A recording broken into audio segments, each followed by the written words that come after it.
Assalamualaikum warahmatullahi wabarakatuh. Sahabat beriman, entah mengapa begitu banyak cerita mengenai semut di dalam kisah-kisah para nabi. Mulai dari Nabi Ibrahim, Musa, hingga Nabi Sulaiman. Namun dari sekian cerita yang ada, kisah pada Nabi Ibrahim dan Musa sepertinya menarik untuk diulas. Sebab dalam kisahnya, semut pernah diakui karena perjuangannya menyelamatkan Nabi Ibrahim. Sementara pada kisah yang lain, semut malah pernah dibantai oleh Nabi Musa. Tak main-main, Nabi Musa sampai membakar satu desa semut. Karena hal itu pula, ia pun langsung ditegur Allah Subhanahu wa Ta'ala.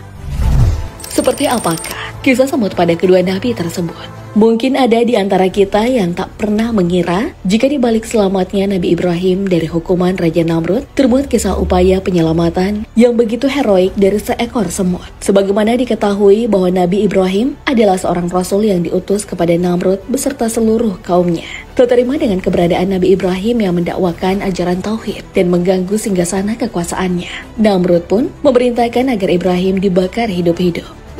Seekor semut yang menyaksikan peristiwa tersebut langsung merasa sedih. Ia pun bergerak untuk berbuat sesuatu agar dapat menyelamatkan Nabi Ibrahim.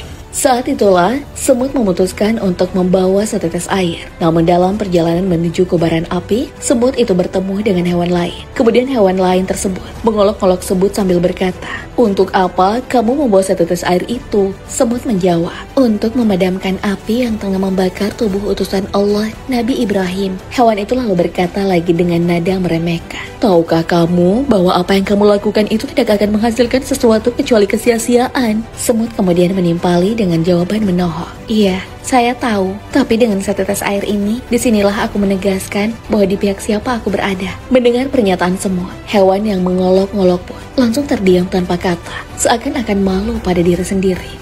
Sebab hewan super kecil sekelas semut saja punya sikap keberpihakan kepada kebenaran, walaupun ditunjukkan dengan usaha yang bisa dibilang sia-sia. Namun siapa yang tahu, bisa dibalik berubahnya sifat api yang panas menjadi dingin, ada andil setetes air yang dibawa oleh seekor semut. Sebab kalau Allah Subhanahu wa Ta'ala sudah berkehendak dan mengizinkan, apapun pasti bisa terjadi, tak terkecuali hal-hal yang dianggap bertentangan dengan logika manusia.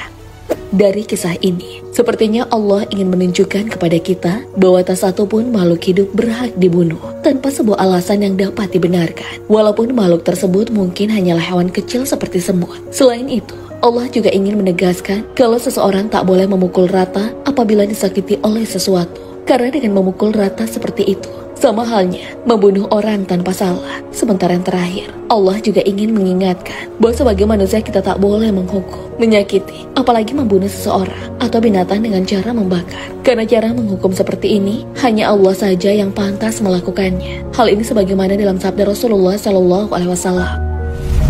Dari Ibnu Mas'ud radhiyallahu anhu bahwa para sahabat pernah singgah dalam salah satu safar. Kemudian Rasulullah melihat ada rumah semut yang dibakar. Beliau pun bertanya, "Siapakah yang membakar ini?" Para sahabat menjawab, "Kami ya Rasulullah." Kemudian Nabi bersabda, "Tidak boleh membunuh dengan api kecuali orang pemilik api." Hadis riwayat Abu Daud. Sahabat beriman, adakah di antara kalian yang pernah membunuh semut tanpa sebab?